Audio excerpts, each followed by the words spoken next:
What's going on YouTube and all you drunken misfits out there? Jeremy Glass here, aka I'm motherfucking drunk, y'all. Now, it's been quite a while since I've been back on the channel now. This is actually the first video in quite a few months. But we are back with another Bloody Mary video. The last one I did was quite some time ago, and I've updated my recipe since then, so I want to bring you an updated guide to the perfect Bloody Mary. Now, you look in front of you and you're seeing quite a bit of ingredients. And we're going to go through these real fast. It's not that much. I mean, it seems like a lot, but it's honestly not. So first off, you're going to need Campbell's tomato juice. That's what I use. This one's optional. It's a fancy beer salt. We'll get to that here later. Salt, normal salt, pepper, Tabasco, Clamato, pickle juice, and beef broth. Yes, I know beef broth. That one sounds a little bit strange, but this is where the updated recipes come in, and it's absolutely fantastic. You also need 1 lemon and 1 lime. You could always go with the juice that's already in the bottle, but fresh is always better. You will need ice, a large mug. You do not need the tin shakers, but I prefer to use them. You could always just build it in the glass, which is a simpler, faster way, but we're here for the perfect Bloody Mary, so time isn't a factor in this. Need a jigger as well. Now, let's go ahead and start by getting our ice. Now, you can use any kind of ice. I have these giant cubes that I'd prefer to break up as we're going. And you're just gonna break off one of these into your shaker here.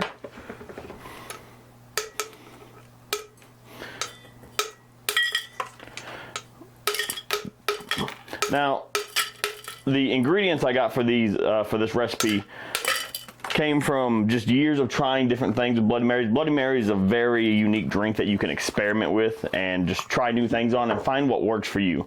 For instance, some people like to use olive juice or horseradish. I prefer to use pickle juice. That's right, I did also just break off a second cube into there. We're gonna need both. Next, let's go ahead and cut up our lemon and lime.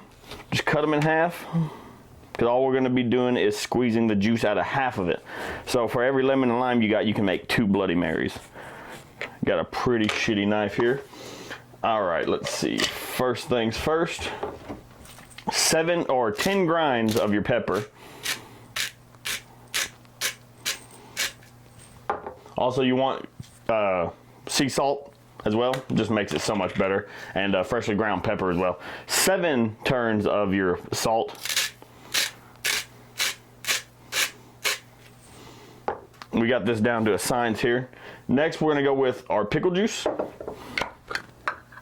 And for that, we only want ½ ounce.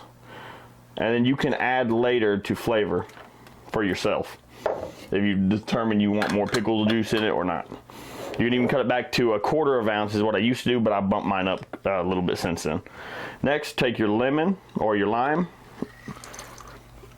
and just squeeze half of it on in there. Got a juicy one there.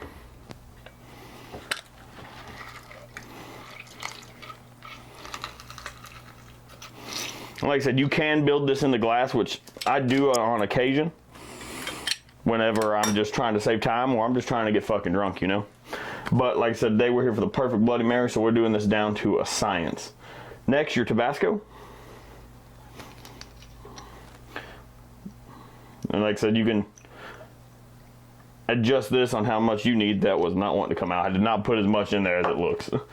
Next, we're going to cut over to our beef broth. And you're going to need 3/4 ounce of beef broth for this one.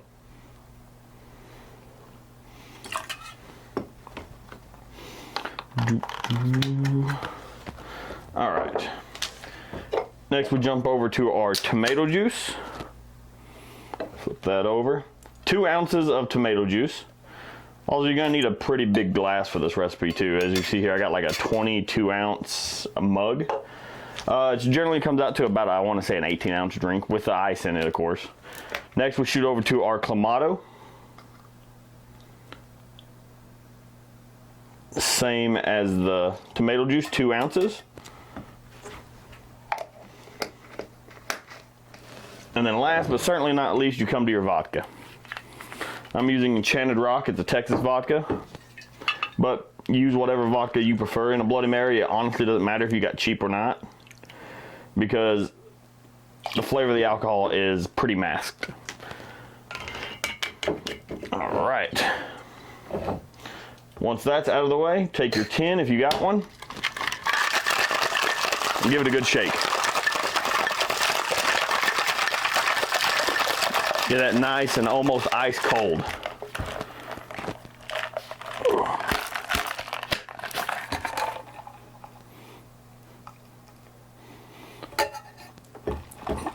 Before we move on, grab you another ice cube. Now I put 2 in my shaker. Generally I use 3 ice cubes when I'm building this in the glass. So I'm gonna go ahead and add an extra cracked up cube if any of it will go into the glass. There we go.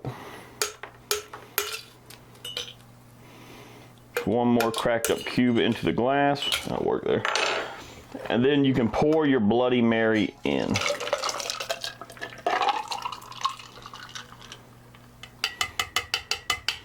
Lost a lot of the ice everywhere else. Usually it's filled perfectly to the brim. Now when I do this as well, I always do this for some reason, I just come back over with just the smallest splash of Clamato on top. And then this is where your fancy beer salt can come in. If you have it and want to use it, this is a Chupacabra brand. Amazing brand actually. And you just sprinkle a little bit over the top, and boom, you now have the perfect Bloody Mary.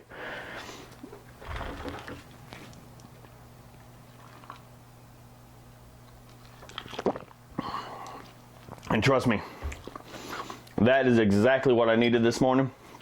Woke up maybe 30 minutes ago, so fucking hungover. Got the bar cleaned up real quick just to bring you this video. And like I said, I hope this guide helps. I'm gonna try to remember to leave a list of the ingredients down below in the description. So if you need to go and screenshot that or whatever you need to do, it'll be there for you. Or if you need to watch it back to see everything again. Make sure you hit that like and subscribe button if you want to see more bartending videos and more guides to some different stuff. I think next time we're going to be trying to pickle Chilton. And as always, stay motherfucking drunk, y'all. Cheers.